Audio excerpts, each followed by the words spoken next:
how are you? Hope you've had a good week so far. Beginning of last week's video, I made a joke, one of my favourite jokes in the whole wide world. Got zero response whatsoever, so that's it. No more gags at the beginning of any of my videos. Going to break this week's video down into 4 blocks to make it easier to kind of get my head around what I'm trying to get across in a short space of time. So I'm going to talk about me as an athlete first of all, then we're going to talk about how the logistics are going, then we're going to talk about how the affordability and the charity stuff's going, how that's building at the minute, and then finally talk about the media side of things. Let's get into it.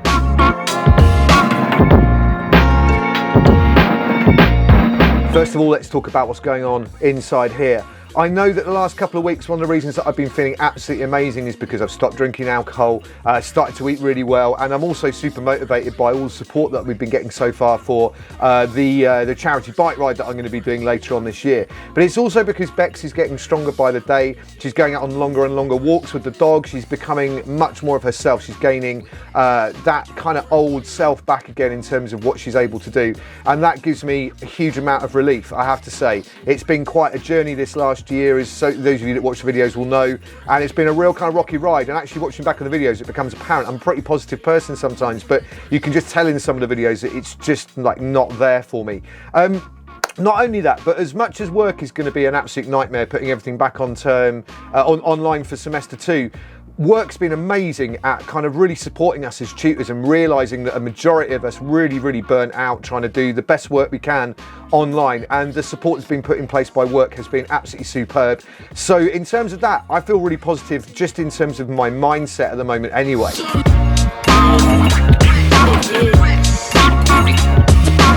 So let's begin by talking about what I'm eating and the kind of food side of things, because that's been a massive improvement motivationally over the last couple of weeks. I've gone back to eating 16/8, which is the kind of intermittent fasting thing that's quite current. I've done it quite a few times and it's always worked really well for me. It essentially means that you fast for 16 hours overnight and into the morning, and then you eat in an 8-hour window.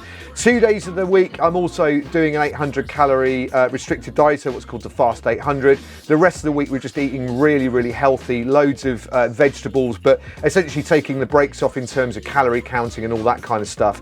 Essentially the most important thing that I've been doing is making sure I have enough fuel to train, because otherwise I know what will happen is I will get ill, I will then burn out, and then I won't be able to carry on doing what I'm doing. So supporting what I'm doing in terms of the workload is going to be the most vital thing as that weight comes off. I've also got out for 4 runs this week. I wasn't intending to do 4 runs, but one of them came up short. It was around 12 kilometres, sorry, over 4 runs, about 90 minutes in total. Not much considering what a lot of you are doing, but I am coming back from a heel injury, or I still had that heel injury, which takes a lot of management afterwards to cool down and warm down afterwards very gently. But the runs have been very supportive to the fitness, and as I said in the previous video, I've got another idea for later on in the season, which I won't talk about yet, that is going to involve the whole triathlon trio. In terms of riding my bike, this is obviously the biggest thing I've been focusing on. So initially I've done 1 hour on the cyclocross bike around the town like I normally do, on the mud and getting absolutely covered. And then I've done 6 hours on Zwift, a variety of different rides. So kind of various group rides of different watts per kilo, which some of them I find kind of weird that you're supposed to be doing like a recovery ride at like 1.5 watts per kilo and people are flying off. I've learned some of these terms like flyers and fences and things like that. They're all completely new to me. I've done some interval sessions on there that I've designed myself, which are quite good, and I also spent half an hour riding up the Col de Watopia, or whatever it's called, the Alpe de Zwift, which I really enjoyed yesterday. I didn't have enough time to go up the whole thing. What I think I'm going to do every 3rd block is spend a bit of time going up the Alpe de Zwift and just seeing what my times are like and what kind of watts per kilo I can hold for that whole thing. I have found using Zwift this week really fun. I found it really engaging. I found it really hard work. I've also enjoyed communicating with some of the other riders. I've worked out how to use the microphone on Zwift Companion when you type in there, so that I don't have to try and type, because I don't know how people can manage to do that. But I've been talking into it and kind of getting really garbled messages across to people. But essentially, it's never going to be a bike replacement for me in terms of going out for a ride. It's a completely different thing. It dawned on me this week that I kind of think of Zwift as like going to a disco, and going out on my bike, say for cyclocross riding, as like a walk in the country. I don't really need that sick go. I don't really need that just sick go. I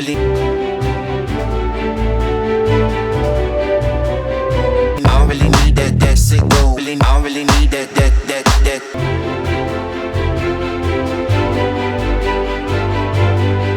I don't really need that sick go. don't really need that sick go. I don't really need that sick go. That sick go. I don't really need that sick.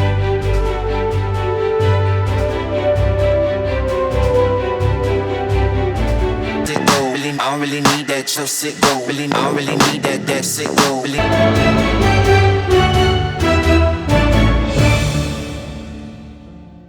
As much as I'm enjoying Zwift, it's absolutely never going to be a replacement for riding your bike in Mallorca or over the Mendips or in France or just basically outside, in my opinion. It's never going to be the same kind of thing, but it is incredibly useful and I am enjoying the experience. It's just that what I think I've come to the conclusion of is it's not a replacement. It's a completely different entity completely. So essentially that's the sort of the feelings I have on Zwift. As much as I love riding the cyclocross, there are some downsides to riding the cyclocross, not least this.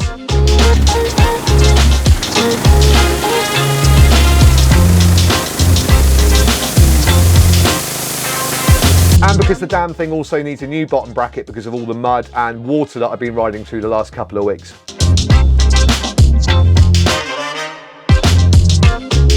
So very little going into logistics in terms of recons this week because obviously we're not allowed outside of our own towns here in the UK because of lockdown restrictions, which means all bike rides, all runs are supposed to be within your own town. Hence the reason for the cyclocross riding and the runs all being in the same area. So the only thing I can do in terms of the recons is to double check my GPX routes to make sure I haven't doubled back on myself. But the main thing I've been looking at in terms of logistics this week is what Di2 gear I've got that I can replace on my Medone that I've got, because I'm going to be taking the Ultegra mechanical off of that and replacing it with Di2. I've got a few bits and pieces of cables and junction boxes and batteries. What I do need to get hold of is the shifters front mech and rear mech to put that on there. I'll also be getting a rotor power meter, which I've had rotor power meters for a number of years now, maybe 6 years. They've never let me down, never failed me on race day, so I'm going to be getting one of those that's going to go on the bottom bracket and through on the cranks for the Trek Medone. And then the last thing I'd like to say in terms of logistics is a massive thank you to all of you that have offered to support in terms of kind of driving, in terms of kind of bringing supplies or making me food for the evenings and things like that for the Grand Tour.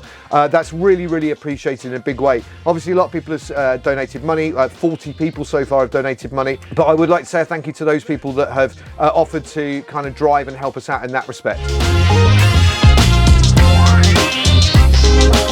So I put the charity event out 2 weeks ago, more or less to the day, and I've managed to raise 33% of the total that I'm aiming to get. That's £1,670. I'd like to thank all 40 people that have donated money towards the cause, and I have no doubt that with a bit more of a push and more hard work from me, we can get to that £5,000 benchmark. I've got 12 teammates now out of the 21 stages. Obviously, some of those can double up on different stages and have multiple teammates.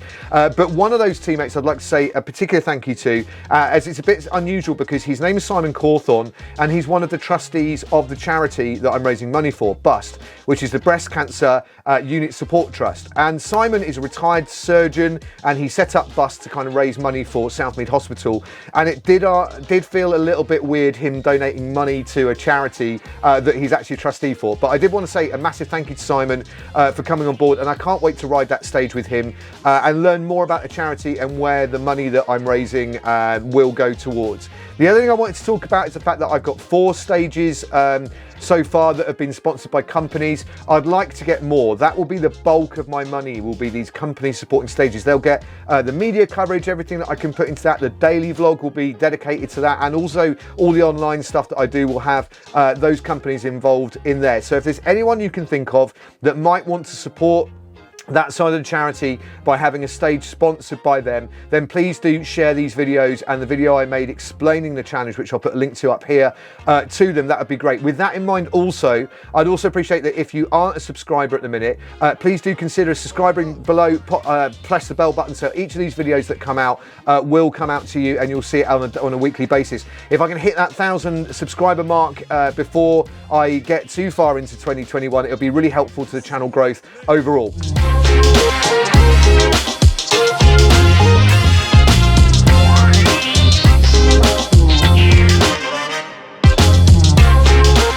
So I've been trying to think about how to increase the kind of content side of things for the daily vlogs I'm going to be doing during my own grand tour. And I've got a few more bits of kit. So I managed to get hold of an Insta 360 1X to replace my current 360 camera, which I've been using a lot. And I've also got hold of a Mavic Air 2 drone, which you might have seen at the beginning of this video. I'm going to be learning how to use them a little bit more and working on some of the positions that I can use these cameras for on the bike and above the bike, trying to work out how to do that kind of follow thing with the drone, etc, etc. But that will go alongside the M50, which I'm recording this on at the minute, which I use almost all the time, my Pocket Cinema camera, Pocket 4K cinema camera, and the GoPro, which I use when I'm running it on my bike already. So that's what I've got in terms of gear now. That's my full kind of roundup. I'm also going to be looking at some more editing techniques. I'm pretty normal on my editing. I always have been for donkey's years. I'm not really a big fan of these kind of funky transitions, although I think they can be quite eye-catching. So I'm going to be working on a few techniques to do with the kind of sweep transitions. I've been working on some of those this week, and also working on the audio for recording on the bike. I've got a few ideas of things that I could be getting for that, but that's the media side of things wrapped up for this week so far. So a quick summary then. Basically this week, or this last 2 weeks really, first 2 weeks of January, I have begun to feel absolutely amazing. There's absolutely no doubt that the motivation that's behind this has come from the support that I've received. And I think if maybe 2 people had sponsored me 25 quid, I'd be looking at it now and I'd probably be full of chocolate and crisps and wine. But obviously this is a real kind of factor in me getting motivation, is the fact that people are really getting behind this and supporting it, for which I thank you a huge amount, not just for the donations, but also because of the motivation. I really feel absolutely amazing at the minute. In terms of the training that I'm doing, feels really solid. I'm enjoying that. I'm working really hard in that regard. I'm working really hard in terms of the food. In fact, it doesn't really feel like I'm working really hard. I'm just eating really well, and I feel amazing because of it. And as a result of that, I'm drinking loads of water and feel probably the best I've felt in a long time right now. So 2021 so far for us has been a bit of a return to normality, weirdly, with Bex. But also a return to kind of normality in terms of eating properly and drinking properly, or not drinking alcohol, those kind of things. So huge thank you in that regard. One thing I do want to ask is, what sort of things do you think you guys would like me to put in these videos? I'm interested in knowing if there's anything that you'd be interested in knowing about. Is what I'm putting in these videos the sort of thing that you want? Or would you like more information to do with the training that I'm doing, or maybe some of the recipes of the food that I'm eating, or maybe some information about some of the cameras and things that I use? Because I know I do get quite a lot of emails about the cameras that I use and how I film some of the things that I do. So if there are any ideas of things that you want me to talk about, then please put them in the comments below. More than happy to kind of cover anything. I want to make sure that they're things that I get across. Otherwise, I'm going to stick to the same format most of these weeks. Anyway, that's enough rabbiting from me. Have a great week. I hope I have just as a magnificent a week as my second week of build goes into the next week, and I up my hours running and on the bike, and I will see you in the next video. Have a great week.